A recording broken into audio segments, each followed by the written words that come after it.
మాజీ ముఖ్యమంత్రి జగన్మోహన్ మాట్లాడుతున్నారు. ఇప్పుడు లైవ్ చూద్దాం.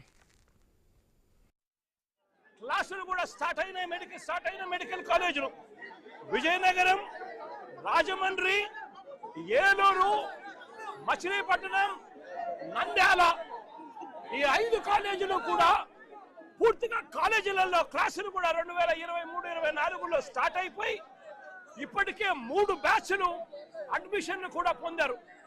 800 మెడికల్ సీట్స్ ఈ 5 కాలేజీలలో అందుబాటులోకి వచ్చాయి. మరో 2 కాలేజీలు పులివెందుల, పాడేరు ఈ 2 కాలేజీలు కూడా చంద్రబాబు నాయుడు గారి అధికారంలోకి వచ్చే నాటికే పాడేరులో క్లాసులు కూడా 50 సీట్లతో పాడేరులో క్లాసులు కూడా స్టార్ట్ అయిపోయిన పరిస్థితులు పాడేరులో కనిపించింది. పులివెందులో మరో 50 సీట్లకు సంబంధించి నేషనల్ మెడికల్ కౌన్సిల్ వాళ్ళు 50 సీట్లకు సంబంధించి అనుమతి ఇస్తూ కేంద్రం క్లాసులు బిగిన్ చేయమని చెప్తే చంద్రబాబు నాయుడు గారు మాకు క్లాసులు వద్దు, మెడికల్ కాలేజీ వద్దు అని చెప్పి చంద్రబాబు నాయుడు గారు తిరిగి వెనక్కి రిజెక్ట్ చేసిన పరిస్థితులు. అంటే చంద్రబాబు నాయుడు గారు అధికారంలోకి వచ్చే నాటికే దాదాపుగా 7 కాలేజీలు విజయనగరం, రాజమండ్రి, ఏలూరు, మచిలీపట్నం, నంద్యాల, పులివెందుల, పాడేరు ఈ 7 మెడికల్ కాలేజీలకు సంబంధించి దాదాపుగా పూర్తిగా క్లాసులు మొదలైపోయి పూర్తిగా ప్రాజెక్టులు అయిపోతా ఉన్న పరిస్థితుల్లో ఈ 7 కాలేజీలు కనిపిస్తా ఉన్నాయి. ఇక మిగిలింది మరో 10 కాలేజీలు. ఈ 7 కాలేజీలకు మిగిలిన 10 కాలేజీలకు ఈ 17 కాలేజీలకు అవసరమైన ఖర్చు 8,000 కోట్ల రూపాయలు. ఇందులో దాదాపుగా 3,000 కోట్ల రూపాయలు చంద్రబాబు నాయుడు గారు అధికారంలోకి వచ్చే నాటికే 3,000 కోట్ల రూపాయలు దాదాపుగా ఖర్చు చేసి ఈ స్థాయిలోకి ప్రాజెక్టులన్నీ కూడా తీసుకొని రావడం జరిగింది.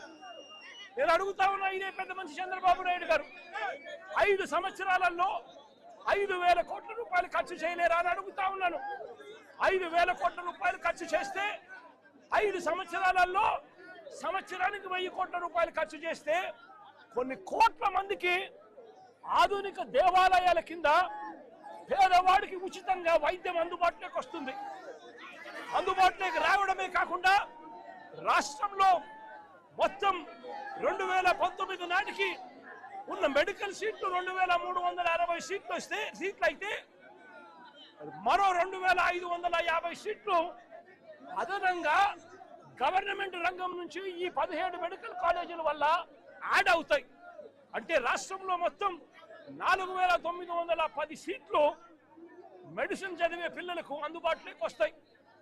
ఇందులో ఈ 17 ద్వారానే 2,360 సీట్లు అందుబాటులోకి రావడం వల్ల పేదవాడికి ఈ సీట్లు ఉచితంగా అందుబాటులోకి వస్తాయి.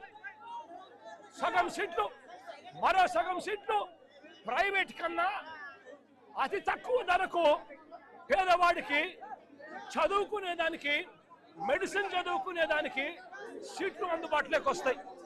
అలాంటిది కొన్ని కోట్ల మందికి ఉచితంగా పేదవాడికి వైద్యం ఉచితంగా అందుబాటులోకి వచ్చే ఆధునిక దేవాలయాలు ఇవన్నీ కూడా చంద్రబాబు నాయుడు గారి దగ్గరుండి పేదవాడిని అమ్మేసే కార్యక్రమం చేస్తా ఉన్నాడు ప్రైవేట్ వ్యక్తులకు. అసలు గవర్నమెంట్ అన్నది 5,000 కోట్ల రూపాయలు 5 సంవత్సరాలలో, అంటే సంవత్సరానికి 1,000 కోట్ల రూపాయలు ఖర్చు చేయలేని అధ్వానమైన పరిస్థితిలో ఉందా చంద్రబాబు నాయుడు గారు అని అడుగుతా ఉన్నా ఇదే పెద్ద మనిషి చంద్రబాబు నాయుడు గారిని.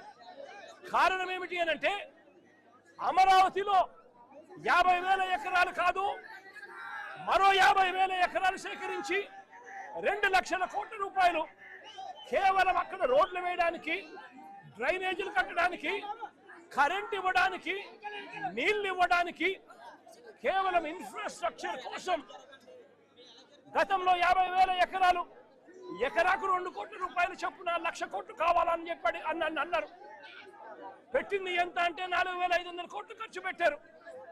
మళ్ళీ ఇవాళ ఈ 50,000 ఎకరాలు సరిపో, మరో 50,000 ఎకరాలు మాకు కావాలి అని చెప్పి తీసుకుంటా ఉన్నారు. అంటే ఆ 50,000కు మళ్ళీ అక్కడ ఇన్ఫ్రాస్ట్రక్చర్ కోసం మళ్ళీ మరో 1,00,000 కోట్ల రూపాయలు ఖర్చు పెట్టడానికి సిద్ధమవుతున్నారు. అంటే 2,00,000 కోట్ల రూపాయలు అమరావతిలో పెట్టడానికి సిద్ధమవుతూ 70,000 కోట్ల రూపాయల టెండర్లు పిలిచాము అని చెప్పి ఒకవైపున చెప్పుకుంటూ మెడికల్ కాలేజీలకు కోట్ల మందికి మేలు చేసే మెడికల్ కాలేజీలకు ఉచితంగా వైద్యం అందించే మెడికల్ కాలేజీలకు కేవలం 5,000 కోట్లు సంవత్సరానికి 1,000 కోట్ల రూపాయలు ఖర్చు పెట్టలేమని చెప్పి చంద్రబాబు నాయుడు గారు పేదవాడిని ప్రైవేటుకు అమ్మేసే కార్యక్రమం ఇవాళ జరుగుతూ ఉంది ఈ రాష్ట్రంలో. దీన్ని పూర్తిగా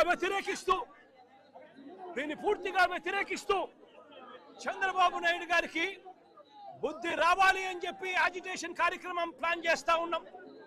ఇందులో భాగంగానే ఈ నర్సీపట్నానికి సంబంధించి సీనియర్ నాయకుడిగా ఉన్న ఒక ఎమ్మెల్యే, స్పీకర్ పదవిలో ఉన్న ఈ ఎమ్మెల్యే కూడా చంద్రబాబు నాయుడు గారి మాదిరిగానే తప్పుడు మాటలు మాట్లాడుతూ అబద్ధాలు చెబుతూ తాను కూడా చంద్రబాబు నాయుడు గారి కన్నా 4 ఆకులు తక్కువేమి కాదు అని చెప్పి రుజువు చేసుకుంటా ఉన్నాడు. ఇదే పెద్ద మనిషి చంద్రబాబు నాయుడు గారు ఇదే నర్సీపట్నం స్పీకర్ గారికి చెప్తా ఉన్నాను, అబద్ధాలు చెప్పడం, మోసం చేయడం ఎంత మటుకు ధర్మం అని చెప్పి అడుగుతా ఉన్నాం. ఈ మెడికల్ కాలేజీకి జీవో లేదని అడుగుతారా? ఇదిగో జీవో నెంబర్ 204